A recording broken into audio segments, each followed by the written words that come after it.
नमस्कार। आज की वीडियो में बात करेंगे बिलिरुबिन टेस्ट के बारे में। बिलिरुबिन क्या होता है और कौन कौन से कारण हो सकते हैं बिलिरुबिन का लेवल बढ़ने का, और बढ़े हुए बिलिरुबिन के लेवल को कैसे कंट्रोल किया जा सकता है। दोस्तों, बिलिरुबिन को जॉन्डिस या पीलिया भी बोला जाता है। यह एक पीले रंग का तरल पदार्थ होता है जिसका निर्माण आरबीसी यानी लाल रक्त कोशिकाओं के टूटने से होता है। यह पीले रंग का पदार्थ लीवर से पाचन प्रक्रिया के दौरान शरीर से बाहर निकल जाता है। अगर किसी व्यक्ति के शरीर में बिलिरुबिन की मात्रा ज़्यादा हो जाती है तो इसकी वजह से उसको लीवर से संबंधित बीमारियां होने का खतरा हो सकता है। बिलिरुबिन एक बेसिक ब्लड टेस्ट है। यह टेस्ट ब्लड के अंदर बिलिरुबिन के लेवल का पता लगाने के लिए किया जाता है। इस टेस्ट के माध्यम से पीलिया, अनीमिया और लीवर की बीमारियों का भी पता लगाया जा सकता है। इसलिए शरीर में बिलिरुबिन की मात्रा का पता लगाने के लिए ब्लड और यूरिन एग्जामिनेशन टेस्ट भी करवाया जाता है, जिससे इसका सही उपचार किया जा सके। बात करेंगे बिलिरुबिन टेस्ट कराने के क्या क्या उद्देश्य हो सकते हैं। बिलिरुबिन टेस्ट को कराने का मुख्य उद्देश्य बच्चों या एडल्ट में लीवर और पित्त की नली से जुड़े हुए रोगों का निदान करना होता है, जिसके कुछ उद्देश्य इस प्रकार हैं। पहला, पित्त नलिका, लीवर या पित्ताशय में ब्लॉकेज का पता लगाने के लिए। दूसरा, लीवर की बीमारियां जैसे हेपेटाइटिस का अनुसंधान करने के लिए। और लाल रक्त कोशिकाओं के टूटने से एनीमिया की जांच करने के लिए। तो ये कुछ उद्देश्य हो सकते हैं जिसकी वजह से बिलिरुबिन का टेस्ट कराया जाता है। बात करेंगे बिलिरुबिन की नॉर्मल रेंज के बारे में। एक स्वस्थ व्यक्ति के अंदर बिलिरुबिन का जो लेवल है वह सामान्य होता है, लेकिन नवजात शिशुओं में कुछ दिनों तक बिलिरुबिन का जो लेवल है वह ज़्यादा रहता है। बिलिरुबिन टेस्ट के 3 सत्र होते हैं। पहला होता है टोटल बिलिरुबिन, दूसरा होता है डायरेक्ट बिलिरुबिन, तीसरा होता है इनडायरेक्ट बिलिरुबिन। जो टोटल बिलिरुबिन की नॉर्मल रेंज है वह 0.0 से 1.2 मिलीग्राम के बीच होनी चाहिए, और डायरेक्ट बिलिरुबिन की रेंज 0.0 से 0.3 मिलीग्राम डेसीलीटर के बीच होनी चाहिए, और जो इनडायरेक्ट बिलिरुबिन है उसकी नॉर्मल रेंज 0.0 से 0.8 मिलीग्राम डेसीलीटर के बीच होनी चाहिए। बात करेंगे किन किन कारणों की वजह से बिलिरुबिन का लेवल बढ़ सकता है। बिलिरुबिन का लेवल कई कारणों से बढ़ सकता है। विशेष तौर पर लीवर और पित्त नलिका से जुड़ी हुई बीमारियों में बिलिरुबिन का लेवल बढ़ सकता है। जान लेते हैं कुछ कारण। पहला है लीवर से संबंधित कारण।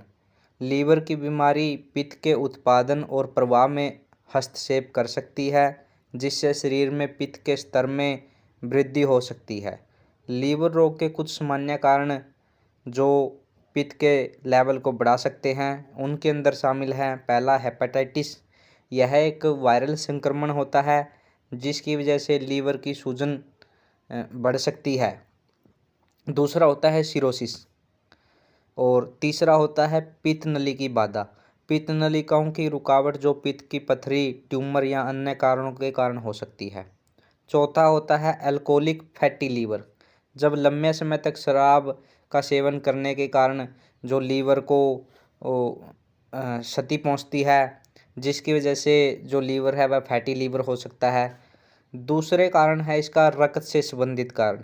कुछ रक्त विकार जिसमें लाल रक्त कोशिकाओं के टूटने की जो प्रक्रिया होती है उसमें बढ़ोतरी हो जाती है, वह कारण भी बन सकता है जिससे शरीर में बिलिरुबिन का लेवल बढ़ सकता है। रक्त विकारों के उदाहरण जो बिलिरुबिन के लेवल को बढ़ा सकते हैं उनके अंदर कौन कौन से कारण शामिल हैं। पहला है हीमोलिटिक अनीमिया। यह एक ऐसी स्थिति है जिसमें शरीर लाल रक्त कोशिकाओं को उनके जो निर्माण की तुलना होती है उस तुलना के अगेंस्ट तेज़ी से नष्ट कर देता है। दूसरा होता है सिकल सेल अनीमिया। यह एक वंश अनुगत रक्त विकार है जिसमें लाल रक्त कोशिकाएं विकृत हो जाती हैं और सामान्य कोशिकाओं की तुलना में अधिक आसानी से टूट सकती हैं। तीसरा होता है थैलासीमिया। यह हीमोग्लोबिन के उत्पादन को प्रभावित करता है, यह कारण भी हो सकता है। तीसरा कारण है जो इसका बिलिरुबिन का लेवल बढ़ने का वह है जीवन शैली से संबंधित।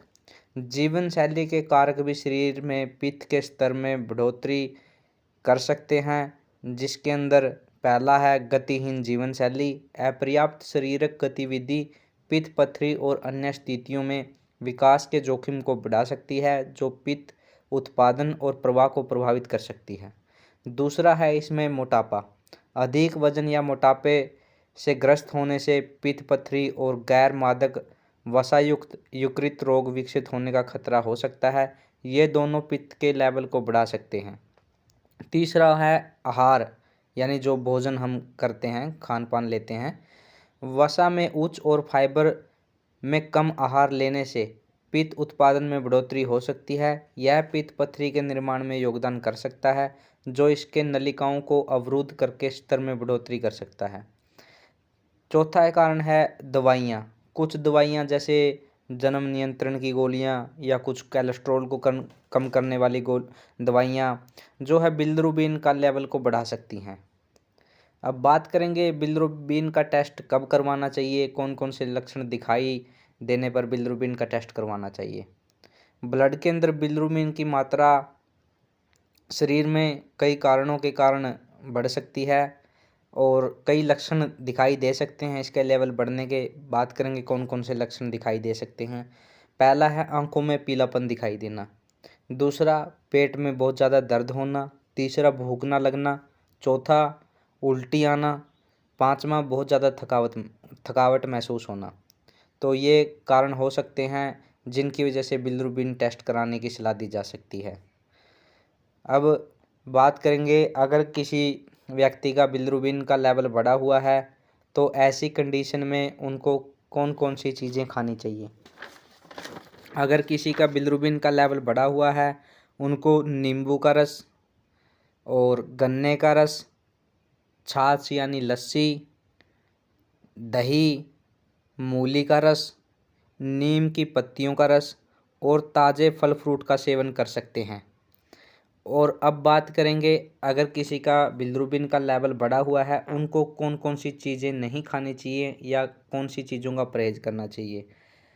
इसमें जंक फूड, अचार, नमक, मीट, अंडे, चाय और कॉफ़ी, चिकन और तली हुई चीज़ों का सेवन नहीं करना चाहिए ऐसे मरीजों को जिनके अंदर बिलिरुबिन का लेवल बढ़ा हुआ है। तो ये सब परहेज करने की ज़रूरत होती है दोस्तों। और जानकारी अच्छी लगी हो तो वीडियो को लाइक शेयर करें, हमारे चैनल को सब्सक्राइब ज़रूर करें। धन्यवाद दोस्तों।